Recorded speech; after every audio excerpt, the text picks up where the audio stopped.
Istana membantah kunjungan kerja Presiden Jokowi ke Nusa Tenggara Timur membuntuti kegiatan agenda kampanye Capres nomor urut 3 Ganjar Pranowo. Koordinator Staf Presiden menegaskan semua jadwal kunjungan kerja Presiden sudah direncanakan jauh-jauh hari. Ari menekankan kunjungan kerja yang dilakukan Jokowi sudah dilakukan sejak 2014, tidak hanya momen tertentu saja. Jokowi pun kerap berkunjung ke daerah yang menjadi atensinya, terutama NTT dan Papua untuk melakukan sejumlah agenda mulai dari mengawasi proyek strategis nasional hingga memberikan bantuan. Saya sampaikan agenda Presiden sudah direncanakan jauh-jauh hari, baik itu dari sisi tempat, waktu, agendanya seperti apa. Dan agenda Presiden banyak loh. Kalau kita lihat di Kunker yang dari bulan Oktober sampai November, Desember itu lokasi yang dikunjungi cukup banyak dan itu bukan sesuatu yang baru. Itu sudah dilakukan Presiden sejak tahun 2014. Beliau mengunjungi berbagai tempat dan dengan berbagai agenda yang sudah disiapkan begitu. Jadi ini bukan sesuatu yang baru.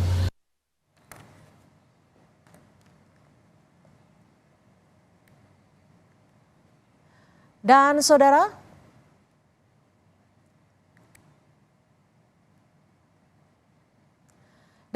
terkait dengan kunjungan kerja Presiden Jokowi yang diduga atau disebut oleh sejumlah orang mengikuti agenda kampanye Capres nomor 3 Ganjar Pranowo, kita akan membahasnya bersama pengamat politik Universitas Al-Azhar. Sudah bergabung bersama kami Kang Ujang Komarudin dan juga juru bicara Ganjar Pranowo yang juga politisi PDI Perjuangan Mas Guntur Romli serta Johannes Joko, tenaga ahli utama kantor staf Presiden. Terima kasih sudah bergabung bersama kami di Kompas Petang. Selamat sore Mbak Cynthia, Kang Ujang, Mas Guntur. Baik, saya akan ke Kang Ujang terlebih dahulu. Kang Ujang, ini kan mirip-mirip nih, waktunya hanya selang beberapa hari. Kalau Kang Ujang sendiri melihatnya, kondisi ini ada kebetulan atau memang hal yang lumrah? Ya begini, kalau sekali dua kali ya itu kebetulan. Tapi kalau misalkan kasusnya 2 kali, 3 kali lebih, itu ya bukan kebetulan. Tapi dalam konteks agenda Presiden itu yang memang sudah terjaga lama.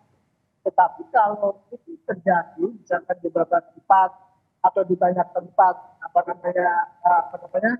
Pak Jokowi bersih-bersih kalau bahasa politik ya, bersih-bersih terkait dengan agenda-agenda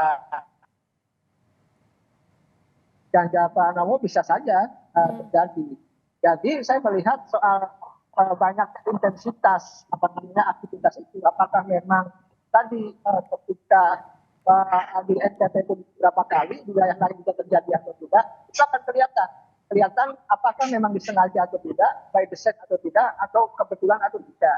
Karena kan sejatinya di satu sisi memang agenda kepresidenan, di sisi lain juga kan masuk tahun politik. Dan kalau kita tahu bahwa ya dalam konteks tertentu ya bisa saja menyelam minum air, memang bisa jadi itu agenda kenegaraan, tapi di saat yang sama juga bisa bersih-bersih.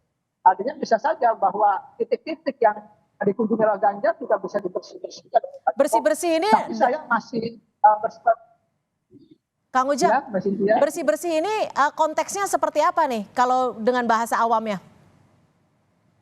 Ya bersih-bersih itu begini biasanya, kalau ada rivalitas, ada rival, ada kontestan yang berbeda di sana, ketika ada satu kontestan itu masuk ke daerah tertentu, maka bisa dimasuki oleh pihak yang lain atau kandidat yang lain atau para pendukungnya. Pak Jokowi ini kan kebetulan ya dianggap ya secara politik cenderungannya mendukung Prabowo Gibran.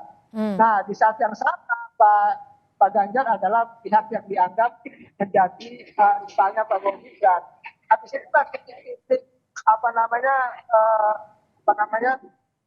kampanye yang dilakukan oleh Ganjar itu bisa tadi tanda petik bersih-bersih oleh pihak yang lain.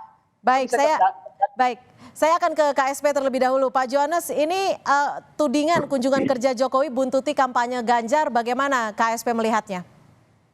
Ya, yang pertama tentu yang namanya melihat suatu aktivitas dari berbagai perspektif itu kan nggak masalah, nggak sah-sah aja gitu. Tetapi yang ingin kami tegaskan bahwa sebenarnya agenda kunjungan presiden itu kita semua tahu lah, itu pasti sudah jauh-jauh hari begitu. Apalagi kalau kita lihat yang dipermasalahkan ini kan ada dua tempat, di Papua dan di Kupang begitu. Kalau yang di Papua, agenda yang dihadiri itu agenda Sel Bunaken begitu. Agenda yang memang itu agenda tahunan yang memang jauh-jauh hari sudah dipersiapkan dengan segala persiapannya. Kemudian kalau yang di Kupang ini kan ada 3 ini. Yang pertama tadi peresmian Rumah Sakit Umum Pusat Dr. Benboy, kemudian ada peresmian penyelesaian rehabilitasi Katedral Kupang, dan kemudian juga ada kalau nggak salah peresmian sistem pengelolaan air minum begitu. Nah, dalam semua agenda-agenda itu tentu dalam satu kunjungan Bapak Presiden itu agendanya padat sekali, dan dalam menyiapkan agenda itu tidak bisa disiapkan hanya dalam beberapa hari begitu, Mbak, tapi harus disiapkan. Biasanya berapa hari sebelumnya sih agenda itu fix akan dilakukan kunjungan presiden? Iya, itu sebenarnya sudah diminta jauh-jauh hari Mbak Udan, tapi kan karena kepadatan Bapak Presiden itu baru bisa terrealisasinya pada hari ini kalau yang ke Kupang. Apalagi kalau kita lihat ini kan menjelang Natal, tentu misalnya kayak Katedral Kupang itu kan dalam waktu minggu-minggu depan itu kan harus segera dioptimalkan untuk perayaan-perayaan persiapan Natal. Itu makanya langsung diresmikan. Tetapi kan untuk sekali lagi Mbak, nggak ada yang kalau memang dianggap sebagai kebetulan ya itu boleh sah-sah aja untuk orang melihat perspektif itu. Tetapi bahwa kita yang di kantor staf presiden, yang di istana itu sudah tahu jauh-jauh hari bahwa akan ada agenda, berbagai agenda kegiatan presiden, dan itu juga kami tim diminta juga untuk mendukung persiapan dari agenda-agenda tersebut. Begitu. Oke, saya ke Mas Guntur. Mas Guntur, ada beberapa tempat yang lokasinya di daerah yang sama dan juga waktunya berdekatan. Bagaimana Anda melihat ini? Ya, pertama saya ingin mendukung pernyataan koordinator staf khusus Presiden, Gung Ari dan juga Mas Johannes, bahwa memang kunjungan Pak Jokowi setelah Pak Ganjar itu bukan untuk membuntuti ya. Meskipun ya kita melihat ada kunjungan-kunjungan yang bersamaan. Tidak hanya Papua dan NTT, kalau kita melihat memang sebelumnya juga ke Lampung. Nah, kalau kami membaca ya dari kubunya Pak Ganjar dan Pak Mahfud dan juga dari PDI Perjuangan, itu merupakan bentuk dukungan Pak Jokowi terhadap Pak Ganjar. Kalau tadi Mas Ujang, Kang Ujang melihat bahwa itu bersih-bersih, kalau bagi kami itu malah mungkin menyempurnakan. Sebelum kunjungan Pak Ganjar, setelahnya Pak Jokowi mungkin melihat apa yang kurang dari kunjungan Pak Ganjar, beliau sempurnakan. Itu yang kalau kami mau membaca ya. Karena tidak ada istilahnya apa tujuan Pak Jokowi mau bersih-bersih Pak Ganjar, karena pada tahun 2024 tidak ada foto Pak Jokowi di kertas suara. Di situ ada kubu Amin, di situ ada kubunya Prabowo sama Gibran, kemudian di situ ada fotonya Ganjar dan Mahfud. Jadi dalam konteks ini tahun 2024 tidak menunjukkan rivalitas antara Ganjar dengan Jokowi, karena Pak Jokowi bukan kontestan dalam Pilpres 2024. Kemudian juga yang perlu dilihat, sampai saat ini Pak Jokowi adalah kader dari PDI Perjuangan. Program-program Pak Jokowi juga adalah program-program PDI Perjuangan. Jadi masyarakat pun juga tidak akan pernah melihat apa bedanya antara Jokowi dan Ganjar Pranowo, karena dari satu partai yang sama, memiliki program yang sama, dan memiliki satu persamaan, yaitu suka belusukan kemana-mana. Jadi kami melihat ini hal yang sangat positif, dukungan Pak Jokowi kepada Pak Ganjar Pranowo. Begitu. Hal yang positif yang Anda sebutkan. Lalu apakah kunjungan kerja yang bisa dikatakan mirip-mirip ini ada kepentingan ataupun beririsan dengan kepentingan politik? Kita akan kembali membahasnya selepas jeda. Tetap bersama kami di Kompas Petang. Sejumlah daerah yang menjadi lokasi kampanye calon presiden nomor urut 3 Ganjar Pranowo hampir selalu diikuti dengan agenda kunjungan kerja Presiden Joko Widodo pada hari selanjutnya. Pada 20 hingga 21 November 2023 misalnya, saat Ganjar mengunjungi sejumlah daerah di Papua, mulai dari Manokwari, Papua Barat, Sorong, dan Papua Barat Daya.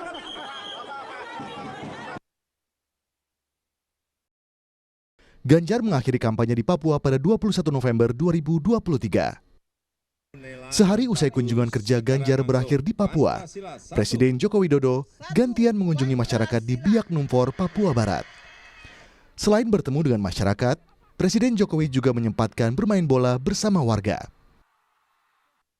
Presiden Joko Widodo hanya melakukan kunjungan kerja 1 hari di Papua pada tanggal 22 November 2023. Tak hanya di Papua, jadwal kunjungan kerja Capres nomor urut 3 Ganjar Pranowo juga melakukan kunjungan kerja ke Provinsi Nusa Tenggara Timur dan Nusa Tenggara Barat. Saat kampanye, Ganjar Pranowo menyempatkan diri bertemu dengan warga hingga tokoh agama di Kupang, Nusa Tenggara Barat. Kegiatan kampanye Ganjar Pranowo di Nusa Tenggara Timur dan Nusa Tenggara Barat dilakukan pada tanggal 1 hingga 3 Desember. Sehari berselang Ganjar mengakhiri kampanye di NTB, Presiden Joko Widodo bertolak ke NTT dan NTB untuk melakukan kunjungan kerja. Presiden Jokowi sempat meresmikan gereja katedral di Kupang, NTT. Kegiatan Presiden Jokowi di Kupang dilakukan dari tanggal 4 hingga 5 Desember. Capres nomor urut 3 Ganjar Pranowo merespon jadwal kunjungan kerja Presiden Jokowi yang hampir selalu beririsan dengan jadwal kampanyenya. Kegiatan Presiden Jokowi di Kupang dilakukan dari tanggal 4 hingga 6 Desember. Jokowi datang ke NTT. Kenapa? Hari ini Pak Jokowi ke NTT. Oh enggak, Pak Jokowi kan presiden.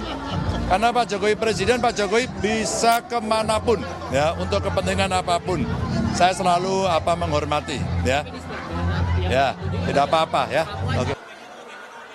Sementara istana membantah jika jadwal kunjungan kerja Presiden Joko Widodo sengaja beririsan dengan lokasi kampanye Ganjar Pranowo.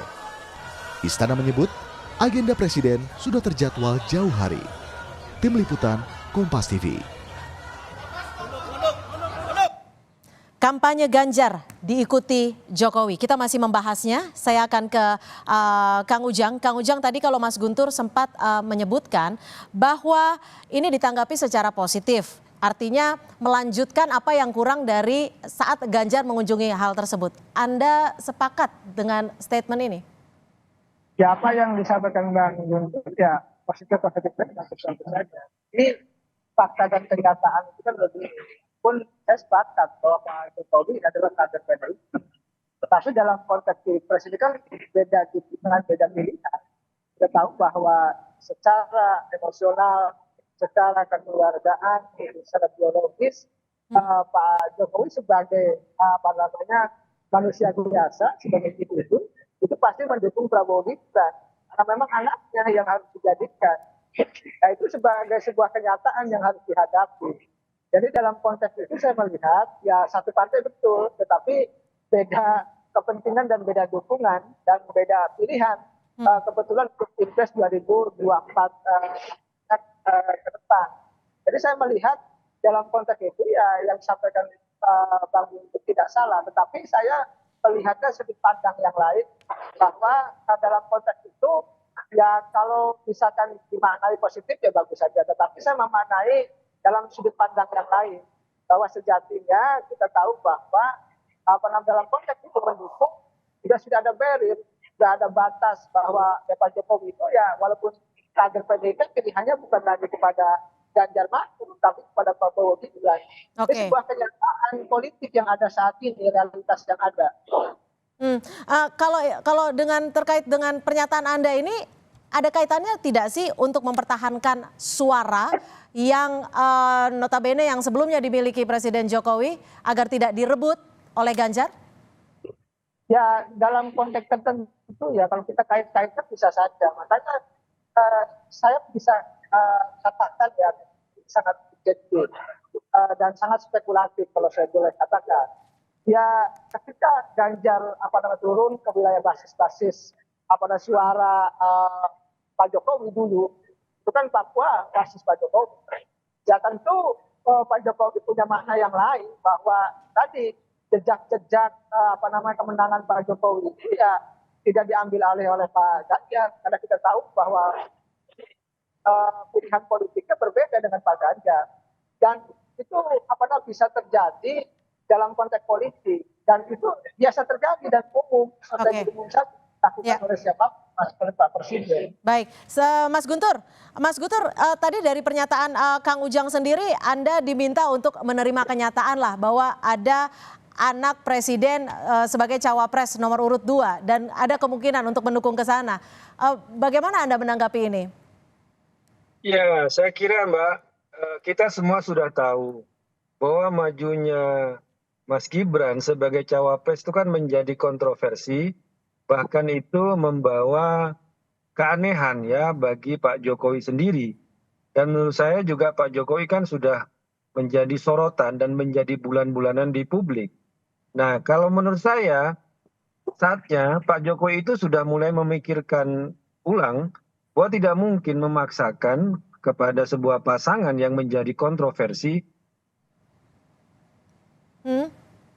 di tengah masyarakat, apalagi dengan tuduhan misalnya soal dinasti politik. Saya kira ini akan menjadi catatan penting bagi Pak Jokowi untuk misalnya seperti anggapan banyak orang untuk memaksakan agar Prabowo dan Gibran itu menang. Maka dengan melihat kunjungan-kunjungan Pak Jokowi setelah kunjungan Pak Ganjar ini merupakan sinyal yang kuat bagi kami, merupakan dukungan yang nyata terhadap Pak Ganjar. Karena kalau kita melihat dari sisi kepemimpinan, pelayanan terhadap masyarakat, dari belusukan, dari kedekatan, dan orang yang dipercaya untuk melanjutkan program-program Pak Jokowi adalah Mas Ganjar, bukan Pak Prabowo yang sudah dihadapi 2 kali dan kalah.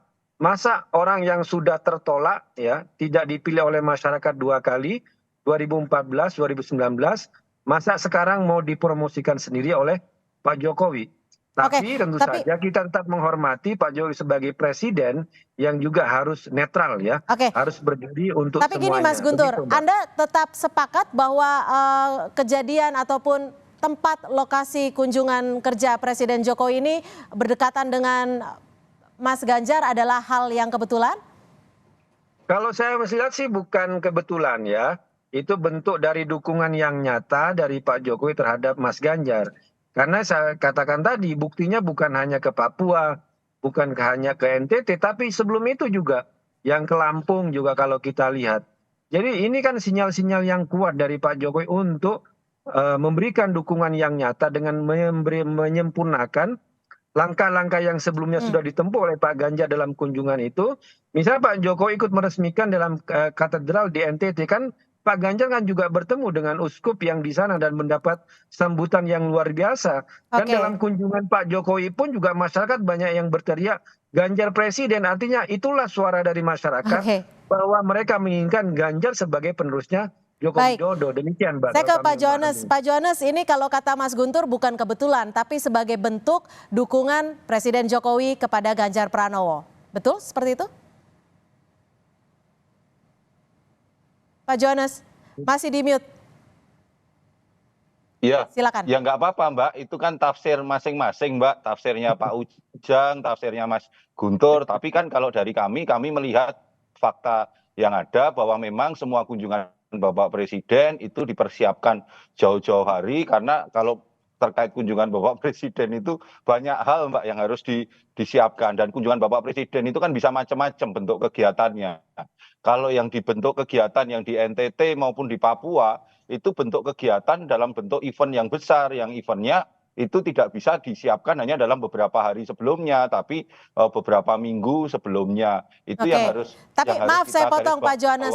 Tapi KSP sendiri tahu tidak bahwa ada agenda-agenda yang bersamaan dengan kampanye Ganjar Pranowo di lokasi yang kami tidak pernah melihat ke situ Mbak. Kami lebih fokus terhadap apa yang diinformasikan oleh tim sekretariat Presiden bahwa Bapak Presiden ada kunjungan dan kita optimalkan itu. Tambah satu lagi tadi Mbak yang disampaikan di Kompas itu perlu kami koreksi Mbak.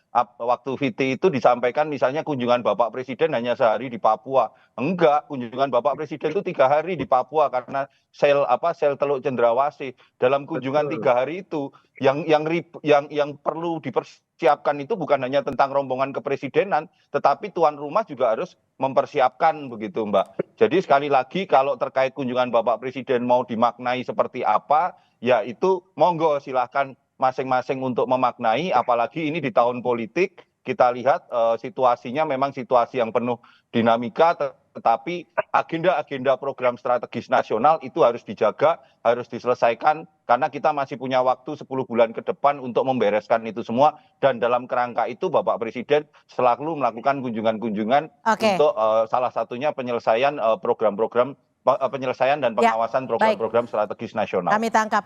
Kang Ujang, di balik kebetulan atau tidak kebetulan, menurut Anda akan berdampak apa sih dengan lokasi beririsan antara Presiden dan juga Ganjar Pranowo? Karena kita tahu ada histori dan juga ada cerita di balik keduanya. Ya, saya memananya positif. Pertama, tentu agenda yang sudah lama. Tapi ya di balik itu saya melihat tetap saja terselip persoalan politik, karena bagaimanapun Pak Jokowi sebagai mohon maaf ya ayah dari Gibran tentu punya keinginan juga untuk anaknya jadi calon wakil presiden yang menang. Tapi di saat yang sama memang sebagai presiden harus di tengah, harus netral, harus tidak mendukung siapapun. Tapi ya kita pula politik seperti apa, artinya kalau kita bicara soal politik ya kalau saya bisa maknai dengan jelas dan tegas ya dukungan Pak Jokowi ya sangat besar kepada anaknya. Tentu anaknya juga ingin menang dalam kontestasi Pilpres 2024 nanti. Oleh karena itu irisan agenda Pak Jokowi ya satu sisi memang adalah agenda kenegaraan yang sudah lama, tapi di sisi lainnya yang bisa saja untuk tadi ya membersihkan jejak-jejak politik daripada Pak Ganjar, dan itu bisa saja terjadi begitu, Mbak Cynthia. Baik, terima kasih untuk perspektif Anda, Kang Ujang Komarudin, dosen ilmu politik Universitas Al-Azhar dan juga juru bicara TPN Ganjar Mahfud, Mas Guntur Romli. Terima kasih, dan Pak Johannes Joko, tenaga ahli utama KSP, sudah bergabung bersama kami di Kompas Petang. Terima kasih Mbak Selamat Cynthia, sore. Mas Guntur, Kang Ujang. Terima kasih semuanya.